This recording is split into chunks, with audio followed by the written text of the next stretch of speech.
Their technology is overrated. We are not dependent on Korea. 여러분, 미국 주요 도시의 전력망 50%가 한국의 손에 달려 있다는 사실 알고 계십니까? 지금 하버드 경제학계는 한국발 보고서 한 장에 발칵 뒤집혔습니다.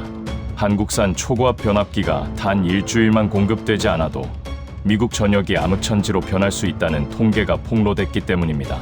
그런데 더 충격인 건 미국이 한국을 견제하려고 칩스법을 꺼내든 순간 622조 원 규모의 용인 클러스터가 미국의 숨통을 끊을 수도 있다는 경고가 나왔다는 점입니다. 콧대 높은 미국이 왜 우리 한국의 눈치를 보게 됐는지 그 냉혹한 진실을 바로 공개합니다. 강의실 문이 열리는 순간 저는 알았습니다. 오늘 이 공간에서 무언가 돌이킬 수 없는 일이 벌어질 거라는 걸 말이죠. 하버드 0번 강의실, 그곳은 미국 엘리트들의 성역이었습니다. 200년 역사 동안 이곳에서 수많은 정책 결정자들이 배출됐고 세계 질서를 재편하는 논리들이 만들어졌죠. 저 캐서린 밀러는 그곳의 단골 청중이었습니다. 전 국무부 차관보 출신, 53세의 나이에도 여전히 워싱턴 정가에서 영향력을 행사하는 인물이었으니까요.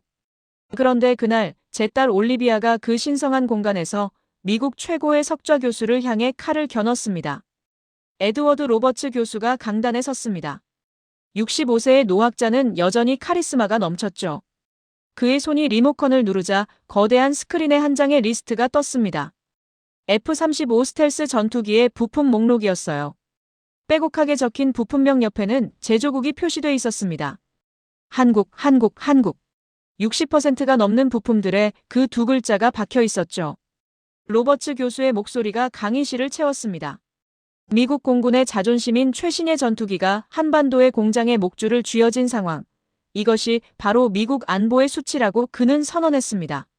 저는 고개를 끄덕였습니다. 맞는 말이라고 생각했죠.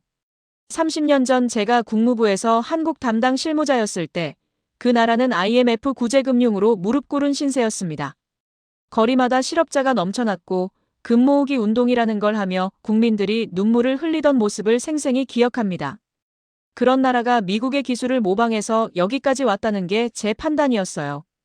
결국 우리가 설계하고 그들은 조립만 하는 거라고 믿었습니다. 그게 제 오만함의 시작이었죠. 그런데 강의실 사멸에 앉아있던 제 딸이 손을 번쩍 들었습니다.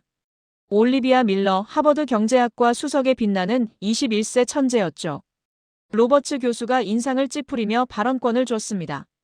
올리비아가 자리에서 일어나 또박또박 말했습니다. 교수님, 엔비디아라는 회사를 아시죠? 전 세계 인공지능 혁명을 이끄는 그래픽 처리 장치 제조사 말입니다. 그 회사가 한국 SK하이닉스의 HBM3이라는 메모리 칩 공급 없이는 AI 가속기를 단 한 대도 만들지 못한다는 사실, 그것도 시장 점유율 90%라는 수치는 왜 언급 안 하시냐고 물었습니다. 강의실이 얼어붙었습니다. 로버츠 교수의 얼굴이 붉게 달아올랐죠. 그는 냉소를 지으며 올리비아를 향해 손가락질했습니다. 자네 혹시 한국 기업에서 돈 받고 있나? 아니면 그쪽 로비스트랑 연결된 건가? 친한파 스파이 같은 소리 하고 있군. 강의실 곳곳에서 웃음이 터져나왔습니다. 올리비아는 전혀 흔들리지 않았어요. 오히려 노트북을 열어 화면을 교수에게 돌렸습니다. 펜타곤 극비 문서라고 표시된 파일이었죠. 미국 내 첨단 반도체 자금률 10% 미만이라는 수치가 선명하게 박혀 있었습니다. 로버츠 교수가 고함을 질렀습니다. 당장 나가! 이 강의실에서 나가라고! 경비가 올리비아의 팔을 잡았고 딸은 끌려나가듯 복도로 나갔습니다.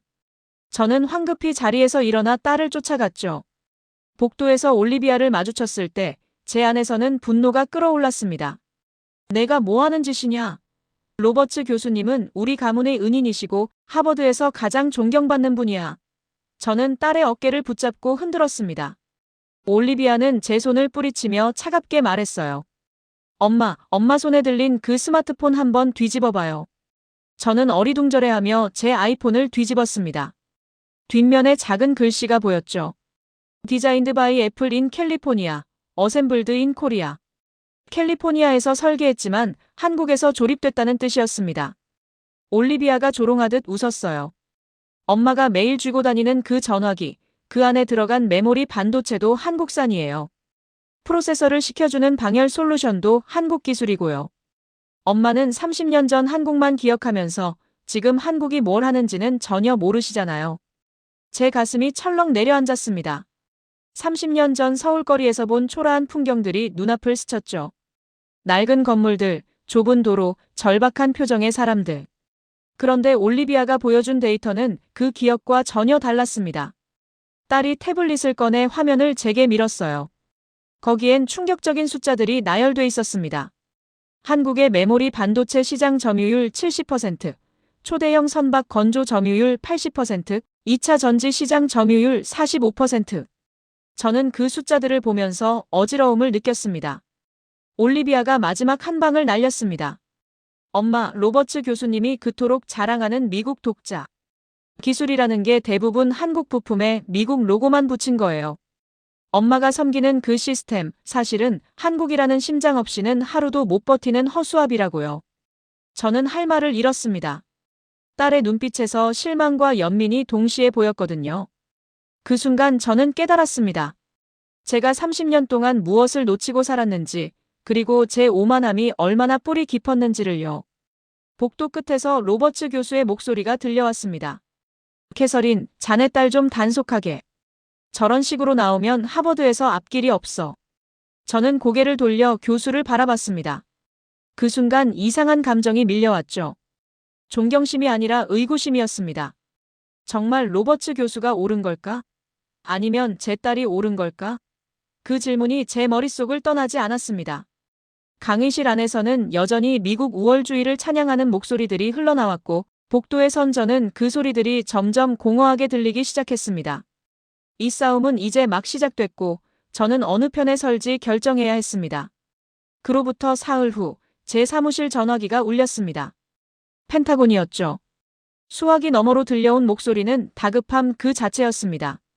밀러 씨, 지금 당장 국방부로 와주셔야겠습니다. 칠함대에 심각한 문제가 생겼어요. 저는 서류를 집어던지고 차에 올랐습니다. 워싱턴 시내를 가로질러 펜타곤에 도착했을 때 회의실은 이미 긴장감으로 가득 차 있었어요. 해군 제독들과 국방부 실무진 6명이 어두운 얼굴로 앉아 있었습니다.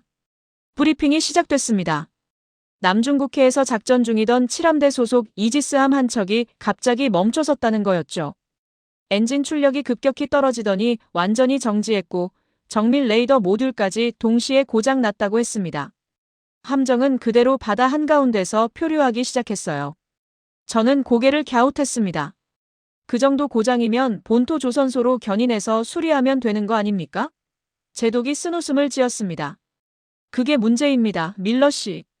미국 내 조선소 5곳 전부에 연락했는데 전부 같은 답변을 보내왔거든요. 화면에 조선소들의 회신 내용이 떴습니다. 버지니아 노퍽 조선소, 수리 불능, 최소 1년 대기. 샌디에이고 해군 야드, 부품 수급 불가, 8개월 이상 소요. 메인주 바스 조선소, 기술 인력 부족, 수리 일정 잡을 수 없음. 저는 그 문장들을 보면서 믿기지 않았습니다.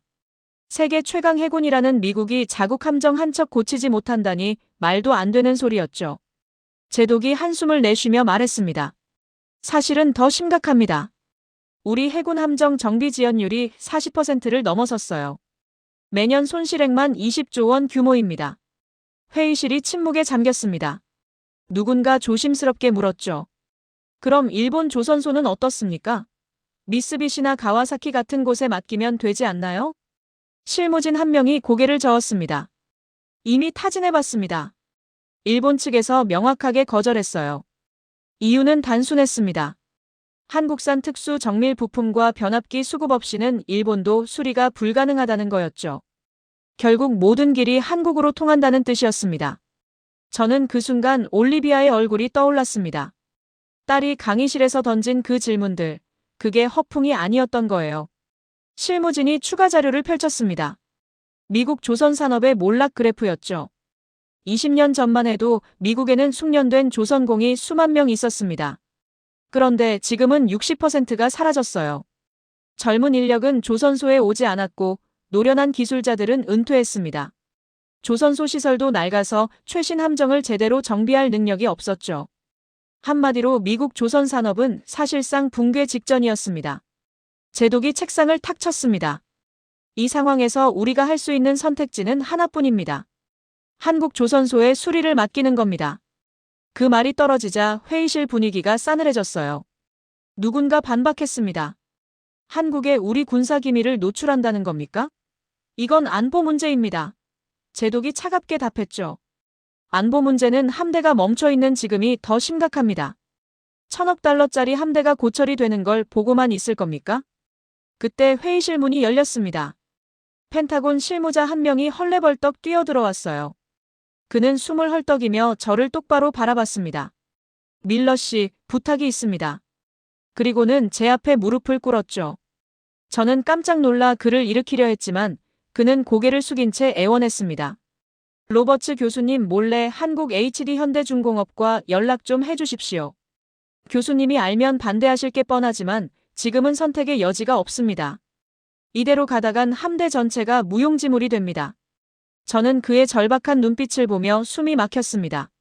미국 국방부 관리가 한 민간인에게 무릎 꿇는 광경, 평생 처음 봤거든요. 그만큼 상황이 심각하다는 뜻이었습니다. 저는 천천히 고개를 끄덕였습니다. 알겠습니다. 제가 연락해보죠. 그 말이 떨어지자 회의실 안에 안도의 한숨이 흘렀습니다. 하지만 저는 불안했어요. 로버츠 교수가 이 사실을 알면 어떻게 나올지 뻔했으니까요. 사무실로 돌아와 책상 서랍을 뒤졌습니다. 오래전 한국 출장 때 받았던 명함들이 나왔죠. 그중 HD 현대중공업 임원 명함을 찾아냈습니다. 손이 떨렸어요. 이 전화 한 통이 제 인생을 바꿀 거라는 예감이 들었거든요. 수화기를 들고 번호를 눌렀습니다. 신호음이 울렸고 곧 상대방이 받았습니다. 저는 간단하게 상황을 설명했어요. 미 해군 이지스함 한 척이 남중국해에서 표류 중이고 미국 내 어떤 조선소도 수리할 능력이 없다고요. 도와줄 수 있겠냐고 물었습니다. 전화 너머로 잠시 침묵이 흘렀습니다. 그리고 차분한 대답이 돌아왔죠. 함정 재원과 고장 내역을 보내주시면 검토해보겠습니다. 48시간 안에 답변 드리겠습니다. 저는 전화를 끊고 한동안 멍하니 앉아 있었습니다. 미국이 한국에 손을 벌리는 이 상황이 너무 낯설었거든요. 30년 전만 해도 한국이 미국에 매달렸는데 이제는 정반대가 됐습니다. 세상이 뒤집힌 거죠. 이틀 뒤 한국 측에서 회신이 왔습니다. 수리 가능하다는 답변이었어요. 울산 조선소로 함정을 보내면 10일 안에 완전히 복구해주겠다고 했습니다. 10일이라는 숫자를 보고 저는 눈을 의심했죠. 미국에서 1년 걸린다던 일을 10일 만에 한다니요. 펜타곤은 즉시 함정 이동 명령을 내렸습니다. 하지만 저는 알고 있었어요. 이 결정이 로버츠 교수 귀에 들어가는 순간 엄청난 폭풍이 불어닥칠 거라는 걸 말입니다. 그리고 그 폭풍의 한가운데 제가 서 있을 거라는 것도요. 로버츠 교수는 예상대로 격노했습니다. 그는 제게 전화를 걸어 고함을 질렀죠. 자네 제정신인가? 미국 기밀을 한국에 넘기다니. 하지만 저는 이미 결심한 상태였습니다. 교수님, 함대가 멈춰 있는 게 더 큰 기밀 유출 아닙니까? 로버츠는 전화를 끊어버렸어요. 그리고 며칠 뒤 그는 저에게 묘한 제안을 했습니다. 캐서린, 한국에 직접 가보게. 자네 딸도 데리고 가서 그 나라가 얼마나 취약한지 직접 확인하게. 우리는 한국 기업들의 약점을 찾아서 기술 이전을 강요할 방법을 모색해야 해. 저는 그 제안을 받아들였습니다. 솔직히 저도 확인하고 싶었거든요.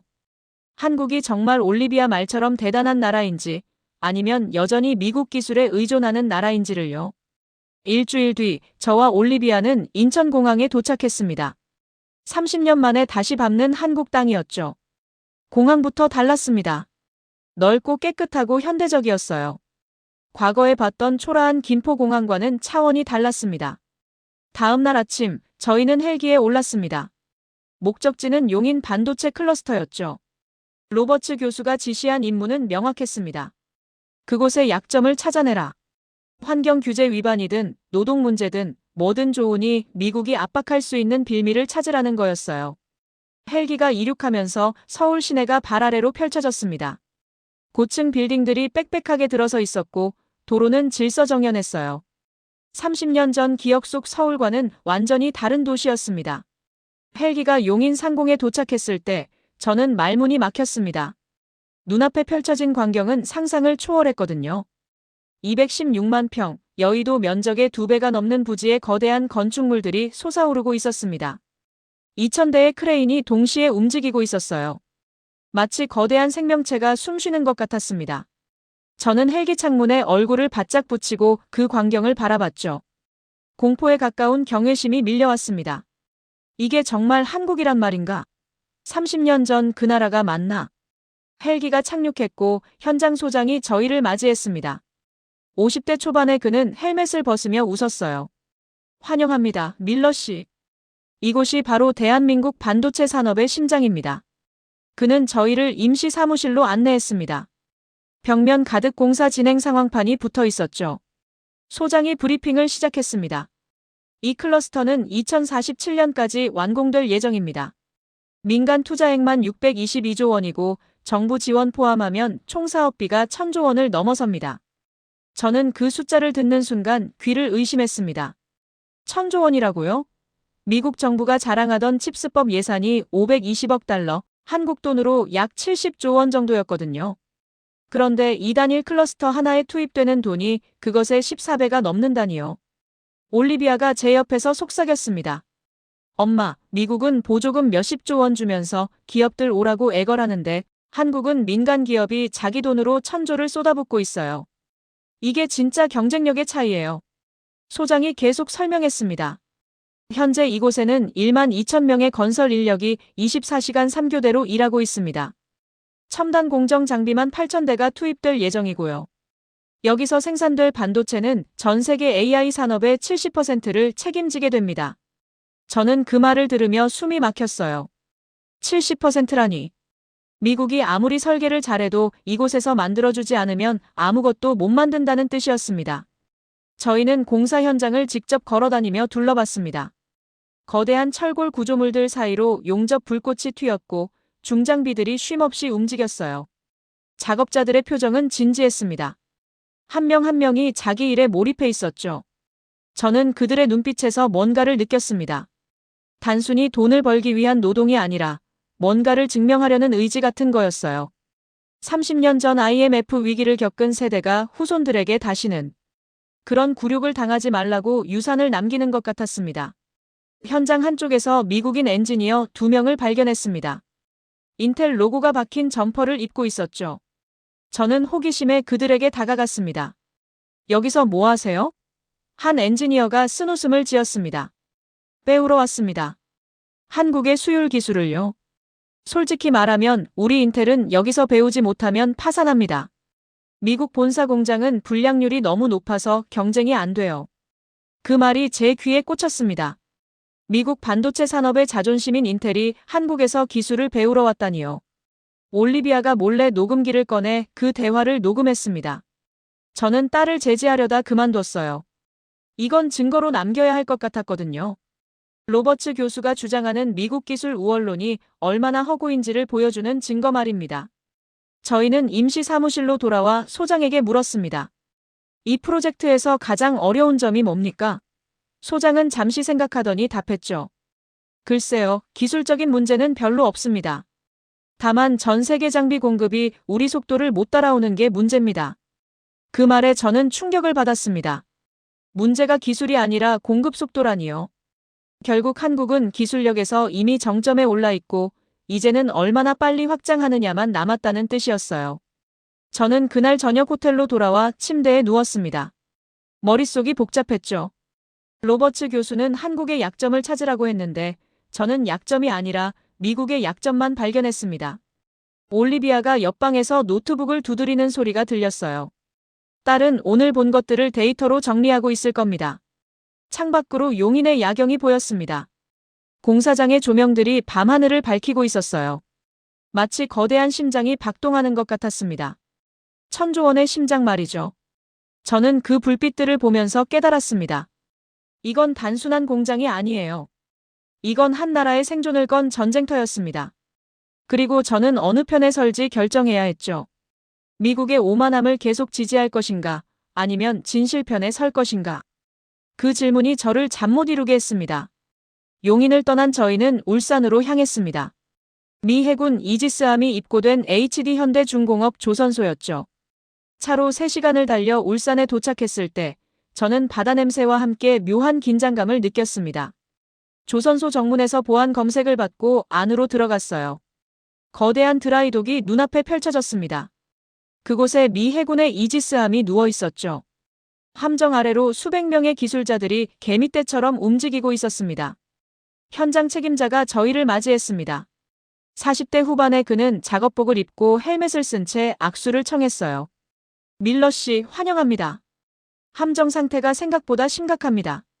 엔진 내부가 거의 전소됐고 레이더 모듈도 기판 자체를 교체해야 합니다. 저는 걱정스럽게 물었죠. 정말 10일 안에 가능합니까? 책임자가 자신있게 고개를 끄덕였습니다. 가능합니다.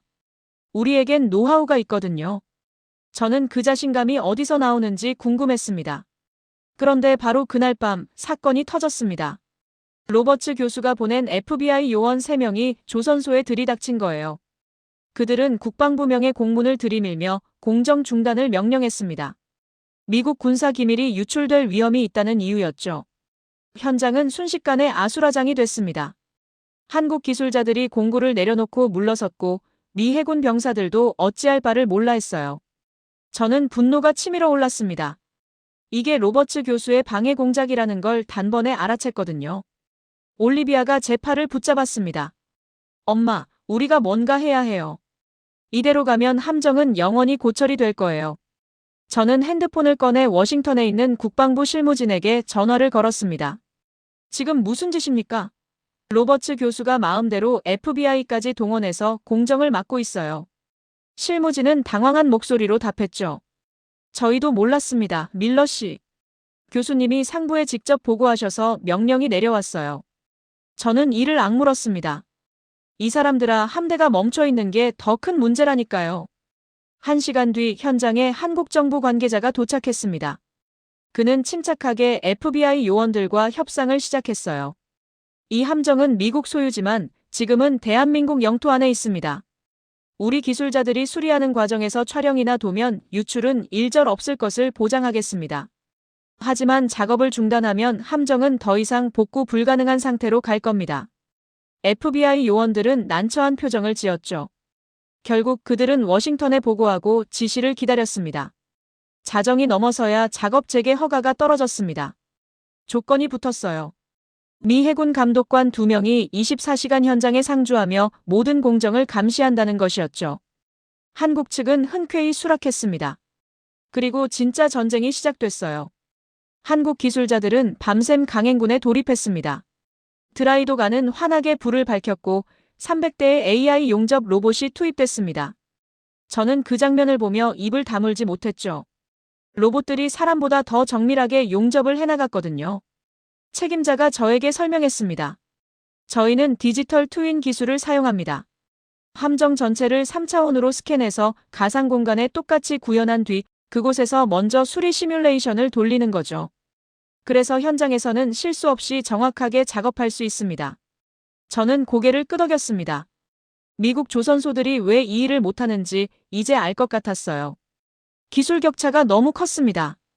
이틀째 되던 날 엔진룸 작업이 본격화됐습니다. 거대한 엔진 블록이 크레인에 매달려 올라왔어요. 미국에서는 8개월 걸린다던 엔진 재생 작업이었습니다. 한국 기술자들은 엔진을 분해하고 손상된 부품을 하나하나 교체해 나갔죠. 그들의 손놀림은 마치 외과 의사 같았습니다. 정밀하고 빠르고 확신에 차 있었어요. 올리비아가 제 옆에서 감탄했습니다. 엄마, 저 사람들 손기술 봐요. 저게 바로 제조업 강국의 DNA예요. 사흘째 되던 날 레이더 모듈 교체가 시작됐습니다. 이건 더 까다로운 작업이었어요. 최첨단 군사 장비라 기판 구조가 복잡했거든요. 하지만 한국 기술자들은 삼성전자와 LG이노텍에서 배운 전자 기판 기술로 문제를 해결했습니다. 미국산 부품이 없으면 한국산 대체 부품을 만들어냈어요.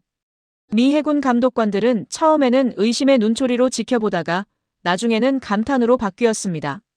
나흘째 밤, 저는 책임자에게 물었습니다. 어떻게 이렇게 빨리 할 수 있는 겁니까? 그가 담담하게 답했죠. 우리는 LNG선을 1년에 80척씩 만듭니다. 전 세계 대형 선박 3척 중 1척이 한국산이에요. 공기 준수율은 미국 대비 300% 이상입니다. 이 정도 함정 수리는 우리에게 일상이죠. 저는 그 말을 듣고 할 말을 잃었습니다. 한국에게 이건 일상이지만 미국에게는 불가능한 일이라니요. 닷새째, 엔진이 다시 조립됐습니다. 여섯째 날 레이더 모듈 설치가 완료됐어요. 일곱째 날부터는 최종 점검에 들어갔습니다. 모든 시스템을 하나하나 테스트하며 이상 유무를 확인했죠. 여덟째 날, 아홉째 날까지 미세 조정이 이어졌습니다. 그리고 열흘째 되던 날 아침, 드디어 엔진 시동이 걸렸습니다. 부르르릉 하는 엔진 소리가 드라이독을 가득 채웠어요. 현장에 있던 모든 사람들이 환호했습니다. 미 해군 병사들이 함정에 올라 각종 장비를 작동시켰습니다. 레이더가 돌아가고 통신 시스템이 작동했어요. 모든 게 완벽했습니다. 함장이 책임자에게 다가와 악수를 청했죠. 당신들은 기적을 만들었습니다. 미국에서 1년 걸린다던 일을 10일 만에 해냈어요. 책임자는 겸손하게 웃었습니다. 기적이 아닙니다. 이건 기술이고 경험이고 노하우입니다. 현장에 있던 미 해군 병사들이 갑판 위에 도열했습니다. 그리고 조선소에 걸린 태극기를 향해 경의를 표했어요. 저는 그 광경을 보며 눈물이 날 뻔했습니다. 30년 전 한국이 미국 앞에서 고개를 숙였다면 이제는 미국 병사들이 태극기에 경의를 표하고 있었습니다. 세상이 완전히 뒤집힌 거죠. 올리비아가 제 손을 꼭 잡았습니다. 엄마, 이제 믿으시죠? 한국은 더 이상 미국의 그림자가 아니에요. 저는 고개를 끄덕였습니다. 인정할 수밖에 없었어요. 이곳에서 제가 목격한 건 기술의 승리였습니다. 돈의 힘도 아니고 정치의 힘도 아니었어요. 순수하게 더 나은 기술, 더 빠른 실행력, 더 헌신적인 노동자들이 만들어낸 승리였습니다. 로버츠 교수가 아무리 방해해도 진실은 숨길 수 없었죠. 저는 그날 밤 올리비아에게 말했습니다. 내 말이 옳았어. 우리가 완전히 틀렸어. 딸이 제 어깨에 머리를 기댔습니다. 엄마가 인정해 주셔서 기뻐요. 함정은 사흘 뒤 울산 항구를 떠났습니다. 다시 남중국해로 돌아가기 위해서였죠. 저와 올리비아는 항구에서 그 모습을 지켜봤습니다. 이지스함이 수평선 너머로 사라질 때 저는 새로운 결심을 했습니다. 이제는 로버츠 교수의 계획을 막아야겠다고요. 한국을 약탈하려는 그 더러운 음모를 세상에 폭로해야겠다고 말이죠. 그리고 그 싸움이 얼마나 험난할지 저는 아직 모르고 있었습니다. 울산에서 돌아온 저는 로버츠 교수를 마주해야 했습니다. 그는 저를 자신의 집무실로 불렀어요. 하버드 캠퍼스 한복판에 위치한 그의 방은 권위로 가득했습니다. 벽에는 역대 대통령들과 찍은 사진들이 걸려 있었고 책장에는 그가 쓴 논문들이 즐비했죠. 로버츠는 책상에 앉아 저를 노려봤습니다. 자네 한국에서 뭘 본 건가? 혹시 그쪽 로비에 넘어간 건 아니겠지? 저는 침착하게 답했습니다. 저는 현실을 봤습니다, 교수님. 한국의 기술력은 우리 예상을 훨씬 뛰어넘습니다. 로버츠가 책상을 탁 쳤어요. 기술력? 그게 다 우리 기술 훔쳐서 만든 거야. 저는 고개를 저었습니다. 아닙니다. 그들은 독자 개발했어요. 디지털 트윈, AI 로봇, 초정밀 용접 기술, 이 모든 게 한국이 직접 만든 겁니다. 로버츠의 얼굴이 일그러졌죠. 자네 완전히 세뇌됐군. 실망이야, 캐서린. 그는 서랍에서 서류 뭉치를 꺼냈습니다. 다음 주에 독일 람슈타인 기지에서 나토 국방장관 회의가 열려. 나는 거기서 한국 무기 수입을 막을 계획이야. 폴란드가 한국제 탱크와 자주포를 대량 구매하려는데 그걸 저지해야 해. 미국 무기만 사야 나토 표준에 맞고 민주주의를 지킨다고 설득할 거야. 자네도 동행하게. 저는 그 말을 듣고 전율이 흘렀습니다. 로버츠는 정말 한국을 무너뜨리려 작정한 거였어요. 일주일 뒤 저는 독일 람슈타인 미 공군 기지에 도착했습니다. 올리비아도 함께였죠. 회의장에는 나토 회원국 국방장관들이 모여 있었어요. 미국, 영국, 독일, 프랑스, 폴란드, 노르웨이 등 20여 개국 대표들이 참석했습니다. 로버츠 교수는 특별고문 자격으로 발표 기회를 얻었어요. 그는 단상에 올라 파워포인트를 켰습니다. 첫 화면에 큼지막한 제목이 떴죠. 나토의 선택, 동맹의 안보냐 값싼 무기냐. 로버츠가 연설을 시작했습니다. 신사숙녀 여러분, 우리는 지금 중대한 기로에 서 있습니다. 한국이라는 나라가 값싼 무기로 유럽 시장을 잠식하고 있어요. K 탱크, K9 자주포, 이런 무기들이 과연 나토 표준에 부합할까요? 미국 무기를 구매하는 것만이 진정한 동맹의 증표입니다.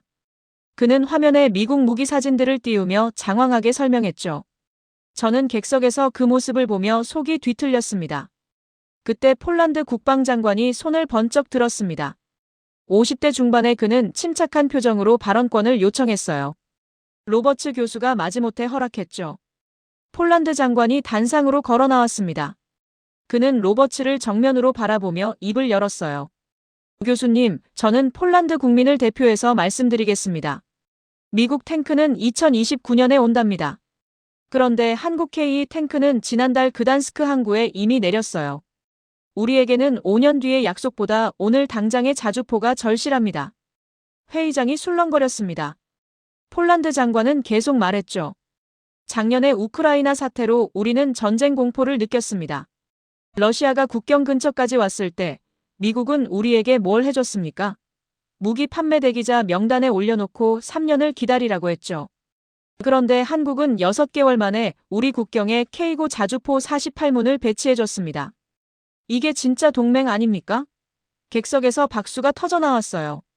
로버츠 교수의 얼굴이 새빨개졌습니다. 노르웨이 국방장관도 일어났습니다. 저도 한마디 하겠습니다. 우리는 북극 해안 방어를 위해 함포 시스템이 필요했어요. 미국 제품은 혹한 기후에서 작동 불량이 잦았습니다. 그런데 한국 방사는 영하 40도 환경에서도 완벽하게 작동하는 시스템을 개발해줬어요. 가격은 미국 제품의 절반이었고요. 이게 우리가 한국을 선택한 이유입니다. 회의장 분위기가 완전히 바뀌었습니다. 로버츠를 향한 시선이 싸늘해졌죠. 로버츠 교수가 다급하게 반박했습니다. 하지만 한국 무기는 실전 경험이 부족합니다. 미국 무기는 수십 년간 검증됐어요. 폴란드 장관이 냉소를 지었습니다. 실전 경험이요? 한국 K9 자주포는 이미 터키군이 시리아 전선에서 사용했고 성능이 검증됐습니다. 오히려 미국 M109 자주포보다 사격 정확도가 30% 높았어요. 교수님은 데이터를 무시하고 있습니다. 저는 그때 결심했습니다. 이제는 제가 나설 때라고요. 저는 가방에서 서류를 꺼냈습니다. 올리비아가 준비해준 자료였죠. 한국 무기가 나토 표준을 완벽히 통과한 실전 테스트 리포트였어요. 저는 자리에서 일어나 회의장 앞으로 걸어갔습니다. 로버츠가 저를 보며 눈을 부라렸죠. 캐서린, 뭐 하는 짓인가? 저는 그를 무시하고 각국 대표단 테이블에 서류를 하나씩 나눠줬습니다. 서류에는 충격적인 내용이 담겨 있었어요. 한국 K 탱크는 나토 표준 내구성 테스트에서 미국 M1 에이브람스를 능가했습니다. 연비는 40% 좋았고 정비 주기는 2배 길었어요. K9 자주포는 분당 발사 속도가 미국 제품보다 50% 빨랐죠. 게다가 가격은 절반 수준이었습니다. 각국 대표단이 서류를 읽으며 고개를 끄덕였어요. 독일 장관이 입을 열었습니다. 이 자료가 사실입니까? 저는 확신에 차서 답했죠. 네, 모두 공인된 테스트 결과입니다. 로버츠 교수가 고함을 질렀습니다. 이건 배신이야, 캐서린. 자네는 미국을 배신하고 있어. 저는 그를 똑바로 바라봤습니다. 아닙니다, 교수님. 저는 진실을 말하고 있을 뿐입니다. 미국을 배신하는 게 아니라 거짓말을 거부하는 겁니다. 회의장이 조용해졌어요. 모든 시선이 저와 로버츠에게 쏠렸습니다. 영국 국방장관이 중재에 나섰죠. 밀러 씨, 계속 설명해 주시겠습니까? 저는 고개를 끄덕이고 말을 이었습니다. 폴란드의 한국 방산 수주액이 30조 원을 돌파했습니다. K9 자주포는 전 세계 시장 점유율 52%를 차지해요. 이건 값싼 가격 때문이 아닙니다. 기술력과 신뢰성 때문입니다. 미국 무기 로비스트들이 한국을 폄하하지만 실제 성능은 동등하거나 더 우수합니다. 저는 한국이 나토의 안보를 위협한다는 주장을 정면으로 반박했어요. 회의가 끝난 뒤 폴란드 장관이 저를 찾아왔습니다. 감사합니다, 밀러 씨. 용기 있는 행동이었어요. 저는 고개를 숙였습니다. 당연한 일을 했을 뿐입니다.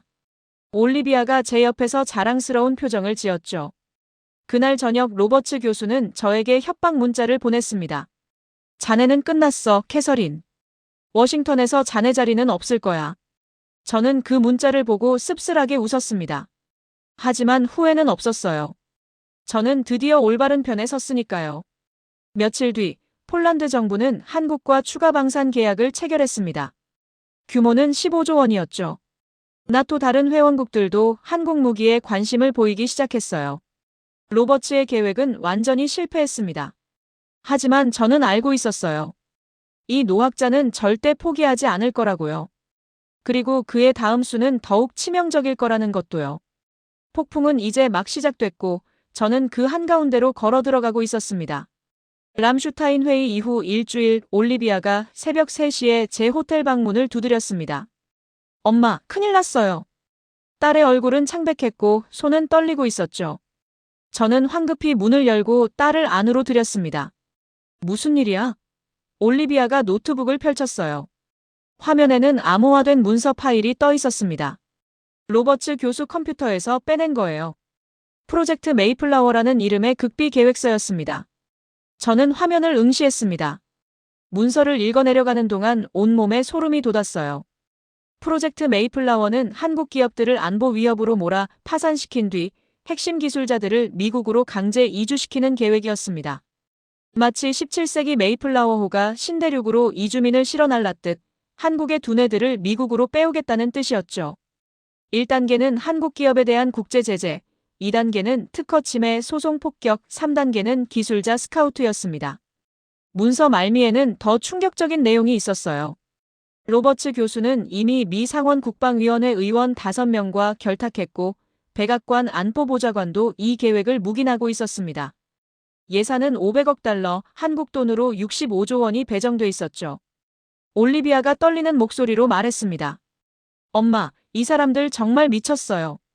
한국을 완전히 무너뜨리려고 해요. 저는 노트북을 덮고 깊게 숨을 들이마셨습니다. 이건 전쟁 선포나 다름없었어요. 다음 날 아침, 저는 올리비아와 함께 증거를 정리했습니다. 문서만으로는 부족했어요. 더 확실한 물증이 필요했죠. 올리비아가 아이디어를 냈습니다. 엄마, 로버츠 교수가 자랑하던 미국산 독자 변압기 있잖아요. 그거 추적해봐요. 저는 고개를 끄덕였습니다. 좋은 생각이야. 우리는 즉시 조사에 착수했어요.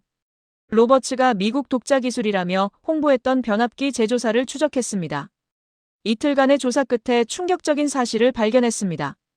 그 변압기는 한국 일진전기와 HD 현대일렉트릭이 만든 부품에 미국 회사 라벨만 붙인 제품이었어요. 소위 택갈이었죠. 올리비아가 공장 사진까지 확보했습니다. 한국산 변압기에 스티커를 붙이는 작업자의 모습이 선명하게 찍혀 있었어요. 저는 그 사진을 보며 분노가 치밀었습니다. 로버츠 교수는 한국 기술을 훔쳐서 미국 것이라고 거짓말을 해왔던 겁니다. 저희는 더 깊이 파고들었습니다.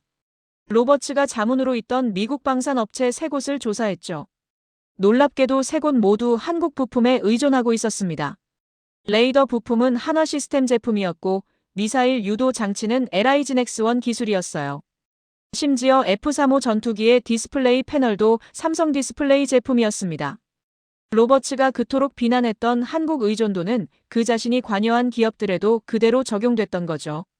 3일째 되던 날 로버츠 교수가 저를 하버드 캠퍼스로 불렀습니다. 저는 녹음기를 주머니에 넣고 그의 집무실로 향했어요. 로버츠는 책상에 기대 팔짱을 낀 채 저를 기다리고 있었습니다. 캐서린, 람슈타인에서 내가 한 짓은 용서할 수 없어. 하지만 마지막 기회를 주겠네. 프로젝트 메이플라워에 합류하게. 그러면 모든 걸 용서하지. 저는 의자에 앉으며 차분하게 물었습니다. 그게 뭔데요, 교수님? 로버츠가 서랍에서 서류를 꺼냈습니다. 바로 그 극비 계획서였죠. 그는 아무렇지 않게 설명하기 시작했어요. 한국은 미국의 1등 지위를 위협하고 있어. 우리는 이들을 제압해야 해. 방법은 간단해. 안보 위협으로 몰아 국제 제재를 가하고 기업들을 파산시킨 뒤 핵심 기술자들을 미국으로 데려오는 거야. 이건 미국의 1등 지위를 지키기 위한 필연적 악이야, 캐서린. 그의 목소리에는 확신이 가득했습니다. 저는 침착하게 물었습니다. 그게 애국입니까? 아니면 약탈입니까? 로버츠가 냉소를 지었죠. 애국과 약탈은 종이 한 장 차이야. 강대국은 원래 그렇게 만들어지는 거야. 영국이 그랬고 우리도 그랬어. 이제 한국 차례일 뿐이지. 저는 그 말을 듣고 온몸이 떨렸습니다. 이 사람은 정말 양심이 없었어요. 로버츠가 계속 말했습니다. 협조하지 않으면 내 딸은 하버드에서 영구 제명될 거야. 올리비아의 미래를 생각해봐. 저는 자리에서 일어났습니다. 교수님, 저는 협조 안 합니다. 그리고 이 대화는 전부 녹음됐어요. 로버츠의 얼굴이 일그러졌죠. 내가 뭘 할 수 있을 것 같아? 저는 주머니에서 USB를 꺼내 책상 위에 던졌습니다. 이 안에 교수님의 변압기 택깔이 증거가 다 들어있어요. 한국산 부품에 미국 라벨 붙이는 사진까지요. 로버츠의 얼굴에서 혈색이 사라졌습니다. 저는 문을 향해 걸어가며 마지막 말을 던졌습니다. 교수님, 미국은 기술을 훔쳐서 위대해진 게 아니에요. 혁신해서 위대해진 겁니다. 교수님은 지금 미국의 영혼을 죽이고 있어요. 로버츠가 고함을 질렀죠. 나가! 당장 나가! 저는 집무실 문을 닫고 복도로 나왔습니다. 올리비아가 복도 끝에서 기다리고 있었어요. 딸이 달려와 저를 껴안았습니다. 엄마, 잘하셨어요. 그날 밤 저희는 모든 증거를 정리했습니다. 프로젝트 메이플라워 문서, 택가리 사진, 로버츠의 녹음 파일, 한국 의존도 데이터까지 전부 하나로 묶었어요. 올리비아가 물었습니다. 이제 어떻게 할 거예요? 저는 딸의 눈을 바라보며 답했죠. 상원 청문회에 이 증거를 제출할 거야. 세상이 진실을 알아야 해. 올리비아가 걱정스러운 표정을 지었습니다. 로버츠 교수가 가만히 있을까요? 저는 고개를 저었습니다. 물론 아니겠지. 하지만 우린 물러설 수 없어. 일주일 뒤 로버츠 교수는 먼저 움직였습니다. 그는 주요 언론사에 저를 친한파 로비스트로 모는 기사를 뿌렸어요. 캐서린 밀러, 한국 기업에서 수백만 달러 받아 국가 안보 배신이라는 제목이었죠. 저는 그 기사를 보고 웃음이 나왔습니다. 너무 뻔한 수법이었거든요. 올리비아가 반격에 나섰어요. 딸은 자신의 하버드 동문 네트워크를 동원해 진실을 퍼뜨리기 시작했습니다. 소셜미디어에 증거 자료들이 하나씩 올라가기 시작했어요. 택가리 사진, 한국 의존도 그래프, 로버츠의 이중잣대를 폭로하는 데이터들이 퍼져나갔습니다. 반응은 폭발적이었죠. 젊은 세대들은 로버츠의 위선을 비난했고 일부 상원 의원들도 의문을 제기하기 시작했어요. 저는 그 흐름을 보며 희망을 느꼈습니다. 아직 미국 사회에 양심이 남아있다는 증거였으니까요. 로버츠는 더욱 극단적으로 나왔습니다. 그는 올리비아를 하버드에서 제명시키려 했어요. 하지만 경제학과 학생들이 집단으로 반발했습니다. 올리비아를 지지하는 서명 운동이 벌어졌고 3,000명이 넘는 학생과 교수들이 동참했죠. 하버드 총장실은 난처한 입장에 빠졌어요. 로버츠의 압력과 학생들의 저항 사이에서 갈팡질팡했습니다. 그 와중에 결정적 사건이 터졌습니다. 워싱턴 포스트가 프로젝트 메이플라워를 단독 보도한 겁니다. 올리비아가 익명으로 제보한 거였죠.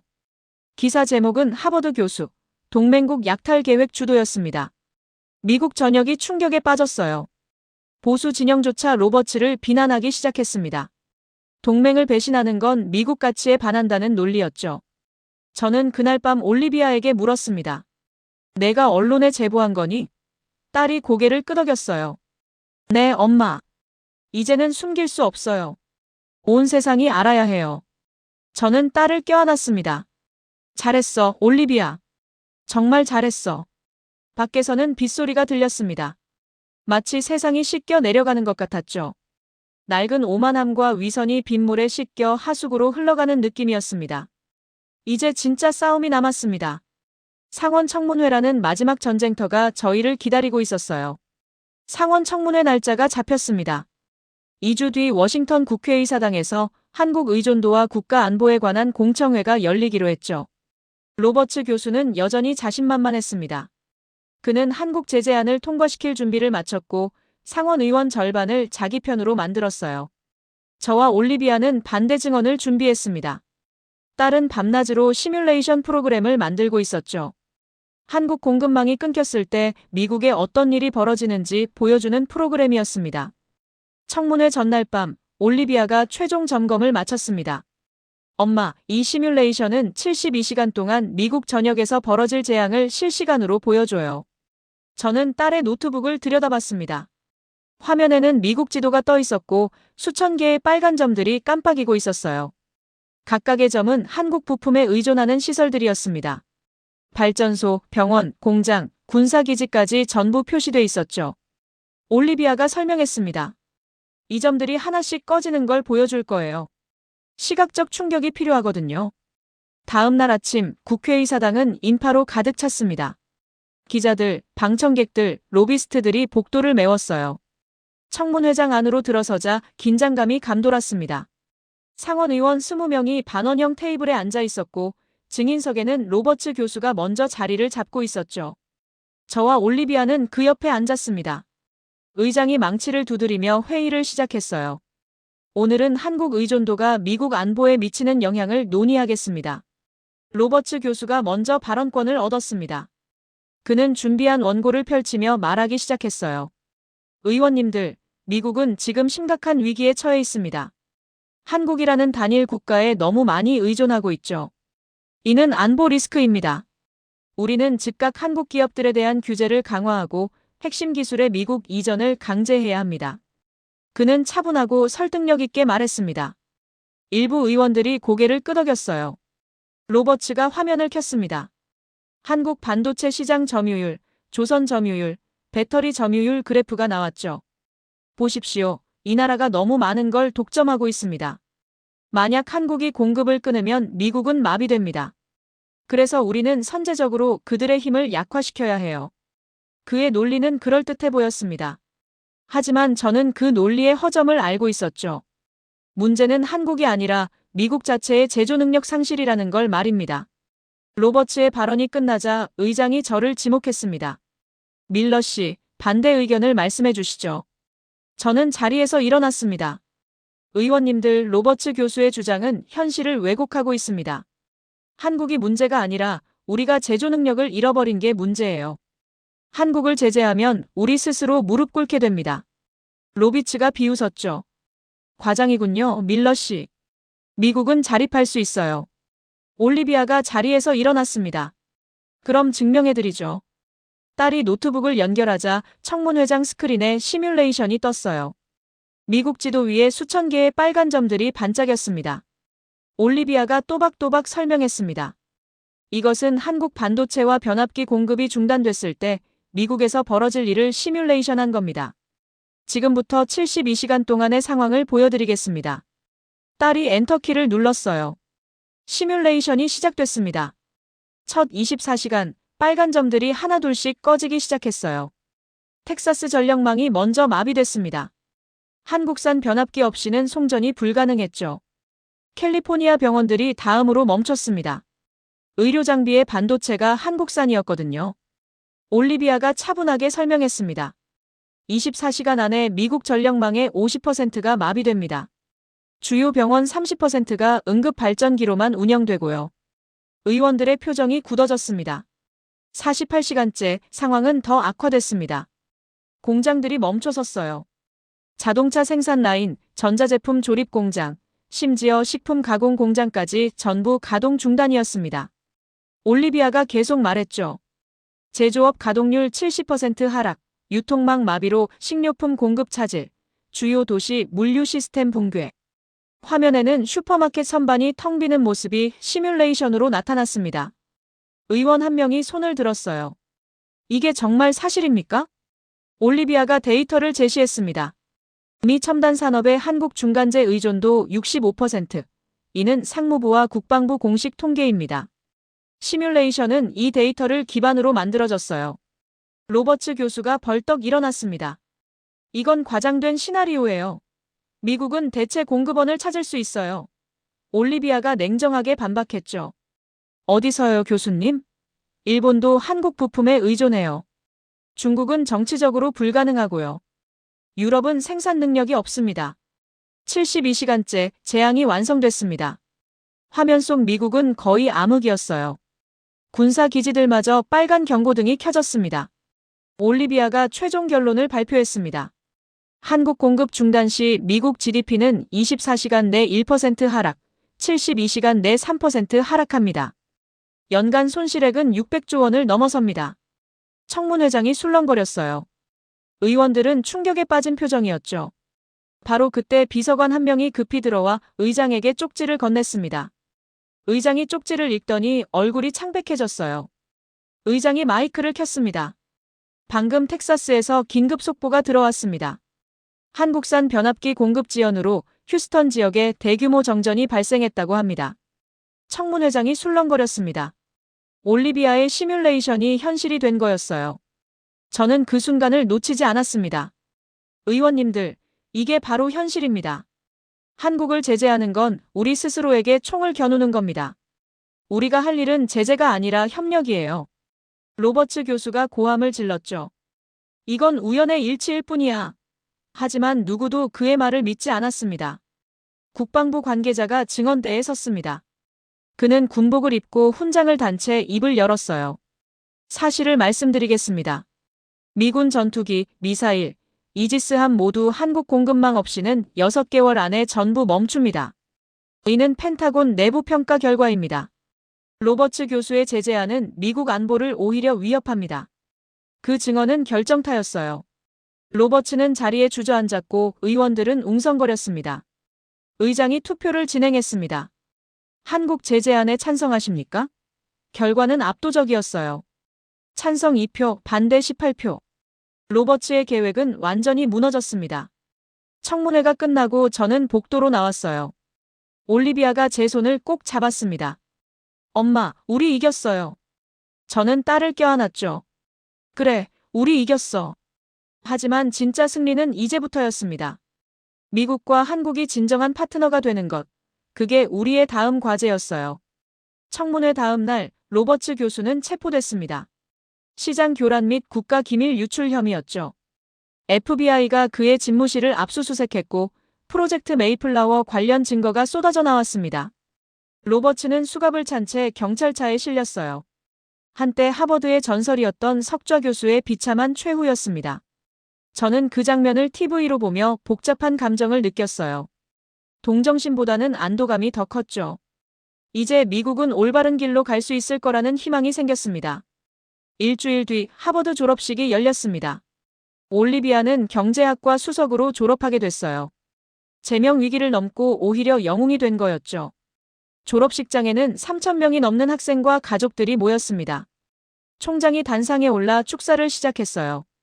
올해 특별한 학생이 있습니다. 진실을 위해 싸운 용기 있는 젊은이죠. 올리비아 밀러 양에게 올해의 경제학상을 수여합니다.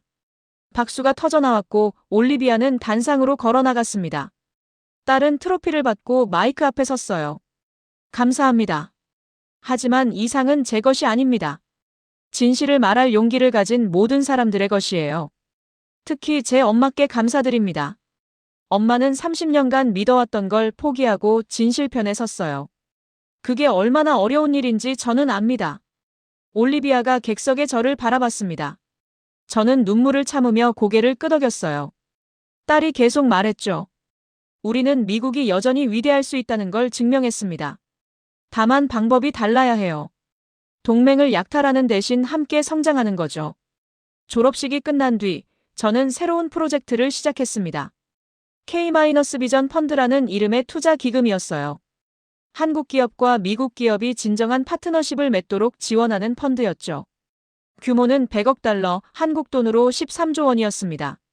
미국 실리콘밸리의 벤처캐피털 5곳과 한국산업은행이 공동 출자했어요. 펀드 출범식에서 저는 연설했습니다. 한국은 우리의 적이 아닙니다. 오히려 우리가 잃어버린 제조의 혼을 가진 스승이에요.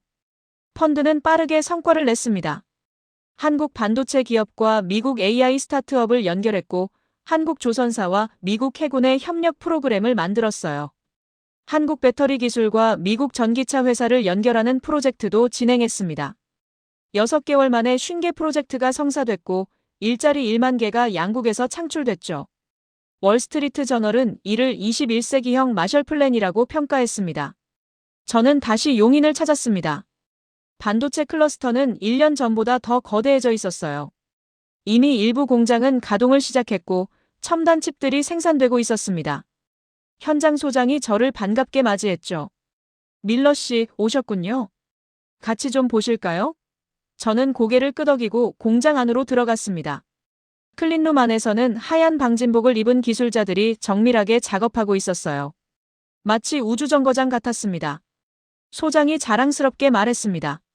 이 공장에서 생산되는 칩이 전 세계 AI 산업의 절반을 책임질 겁니다.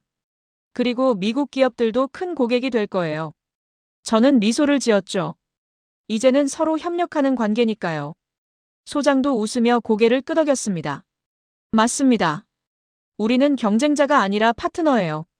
저는 그 말을 들으며 뿌듯함을 느꼈습니다. 1년 전만 해도 상상할 수 없던 변화였거든요. 울산 조선소도 다시 방문했습니다. 그곳에서는 또 다른 미 해군 함정이 정비를 받고 있었어요. 이번에는 FBI 요원도 없었고 방해 공작도 없었습니다. 한국 기술자들과 미 해군 병사들이 함께 작업하고 있었죠. 저는 그 모습을 보며 감동했습니다. 진정한 동맹의 모습이 바로 이런 거라고 생각했어요. 함장이 저를 보더니 악수를 청했습니다. 밀러 씨 덕분에 우리 함대가 살아났습니다. 감사합니다. 워싱턴으로 돌아온 저는 국방부와 국무부를 오가며 새로운 협력 방안을 논의했습니다. 한미방산 협력 로드맵, 반도체 공급망 안정화 협정, 조선기술 교류 프로그램 등 수십 개 안건이 테이블에 올랐어요. 미국 정부는 이제 한국을 위협이 아니라 핵심 파트너로 인식하기 시작했습니다. 펜타곤 실무진이 저에게 말했죠. 밀러 씨, 작년만 해도 상상 못했던 변화예요. 정말 감사합니다.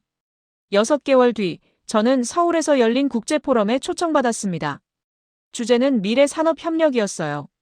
무대에 오르자 수백 명의 청중이 저를 바라봤습니다. 저는 준비한 원고를 펼쳤죠. 여러분, 저는 30년 전 이 나라를 오만하게 바라봤습니다.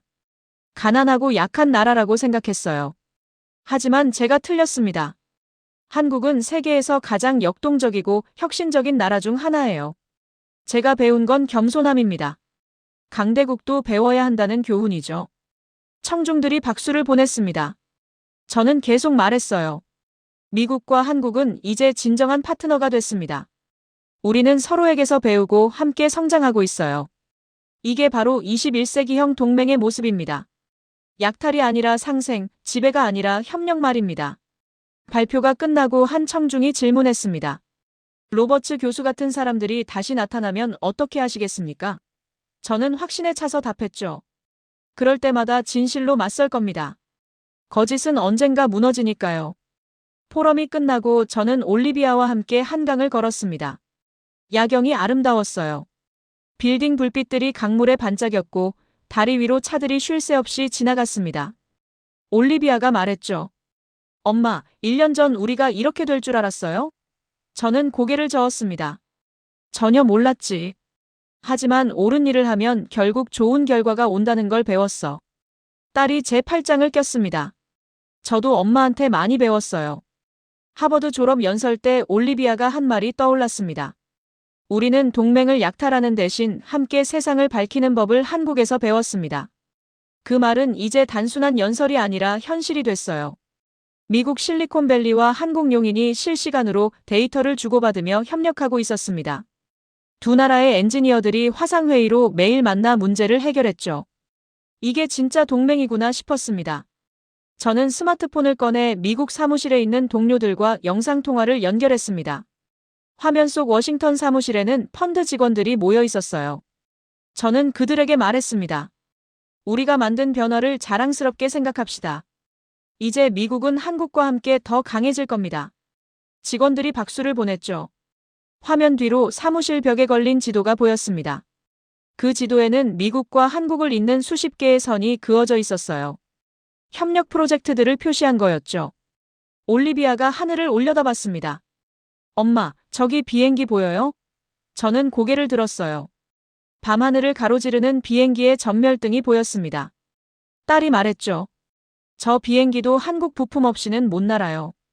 저는 웃으며 답했습니다. 그래, 이제 우리는 그걸 인정하고 감사할 줄 아는 사람들이 됐어. 딸도 미소를 지었어요. 한강변 벤치에 앉아 저는 지난 1년을 돌아봤습니다. 로버츠 교수와의 싸움, 올리비아의 용기, 용인과 울산에서 본 기적들, 청문회의 긴장감, 그리고 지금의 평화.